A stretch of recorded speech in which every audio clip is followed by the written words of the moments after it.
Hello, Malcolm Brady here. I'm going to talk to you about offensive and defensive strategies.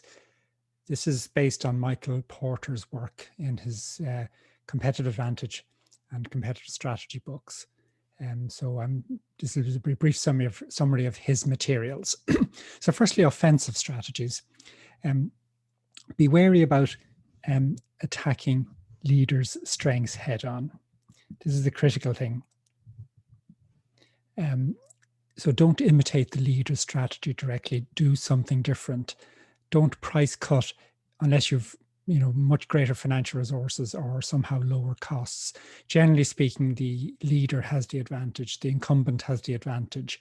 So if you choose price cutting, you will often be at a disadvantage. An example of a company that imitated the leader strategy was Irish Cereals in Ireland. 20, 30 years ago, they produced cereals very much in imitation of Kellogg's, cornflakes, Rice Krispies, cereals very much like that, in the same kind of cardboard rectangular shaped box.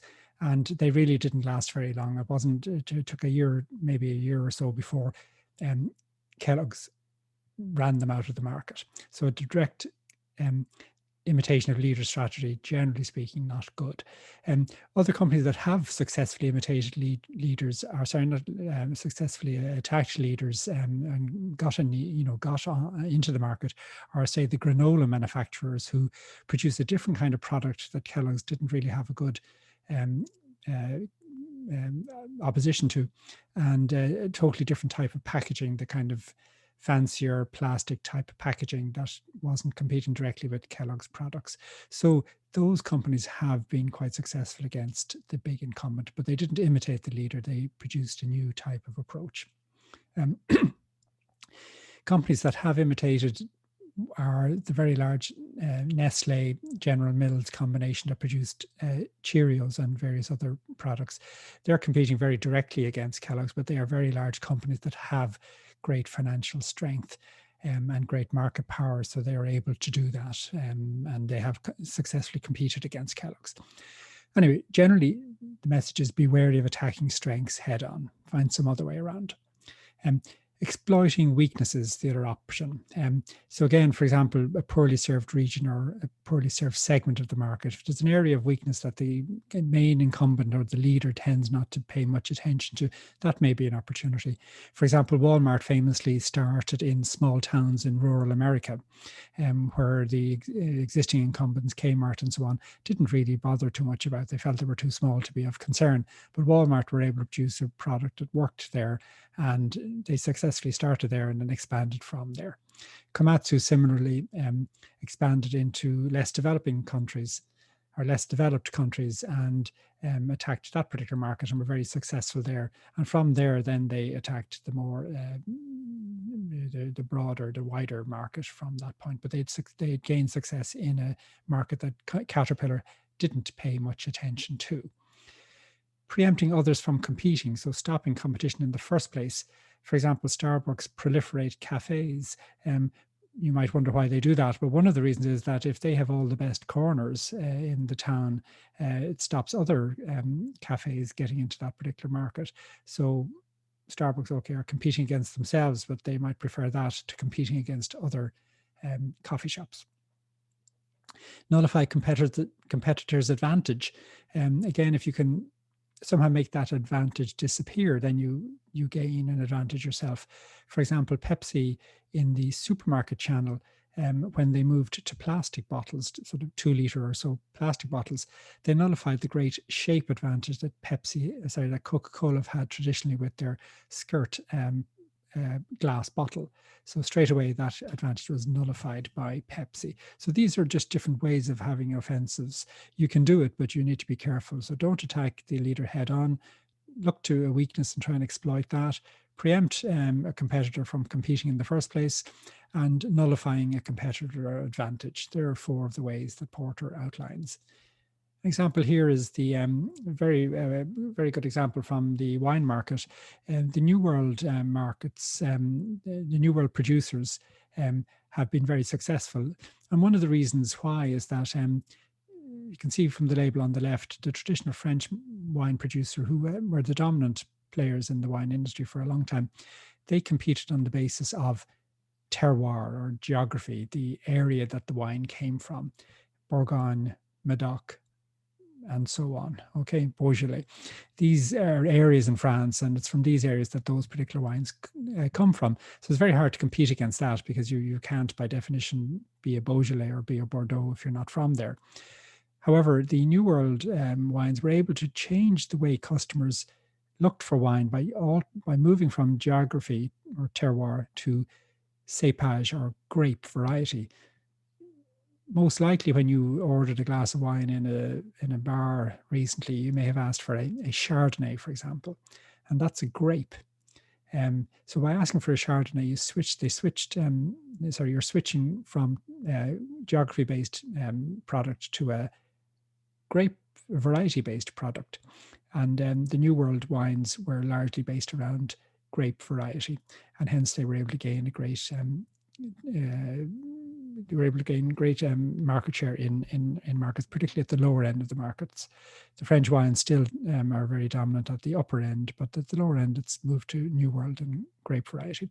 I've noticed French wines often now, particularly at the low end, are showing the grape variety on their labels, which they didn't traditionally do. So that's a good example of an offensive strategy. In terms of defensive strategies, this is the other side of the coin. Why? To lower the risk of attack, or if it does happen, that you might minimize the damage you suffer as a result of the attack. And how might you do it? In some ways, they're the opposite of what we saw there in the offensive strategies. Firstly, raising the barriers.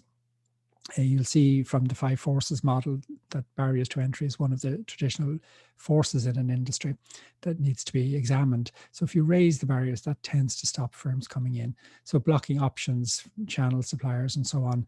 I've shown Coca-Cola there again. If you go to any small retail outlet, or even certainly a large one, but even small ones, you'll see a Coca-Cola fridge just inside the door. And once you have a fridge in place that you maintain and you provide, you merchandise for retailers, very hard for another product to get in, because they need another fridge and there isn't always space. So by blocking out that option for new entrants, Coca-Cola maintains its position. Filling out product lines. We saw the car companies, there's an example here of Mercedes, a small car. The car companies filling out the niches, the product lines, to avoid another car company getting out a particular niche product, and then from there expanding to other areas of the market. So the large companies, Mercedes, have a small car. They also have an SUV, similarly with BMW. And they're trying to stop niches becoming available to competitors. Raise buyer switching costs. Loyalty cards, for example, are an example of that. On my mobile phone, I have a lot of credit built up with my supplier. I'm very reluctant to change supplier, because if I do so, I lose all of that credit. So that's a barrier. That's a switching cost for me, and it's a structural barrier for me moving to a new supplier.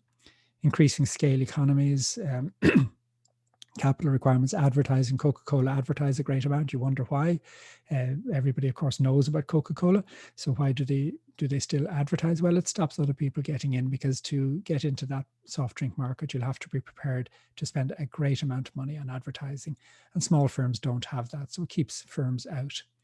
Intel build factories or fabs in advance of need, because again, they have it if they need it, and other companies then preempts other companies from coming in, because Intel can increase capacity whenever they need.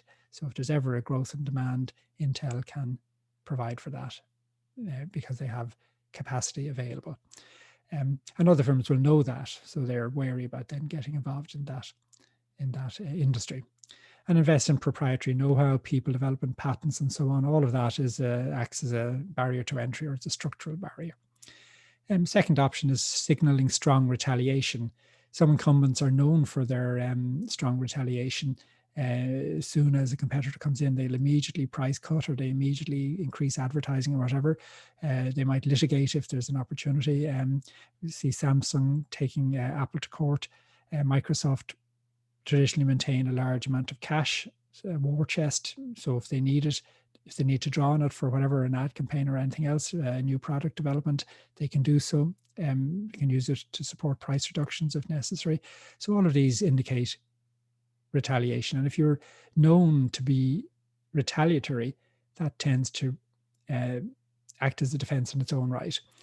And then lowering an inducement for attack. And Porter suggests just simply not extracting the maximum profit from an industry, but maintaining reasonable but not maximum profits may be a way, because when an industry is known to be very profitable, it will attract new competitors into it. And he particularly warns against complacency with, over concern with short-term profits, or becoming complacent. So always being on the alert. So attacking and defensive strategies, Michael Porter, his book on competitive advantage, gives a lot more detail on this. So thank you.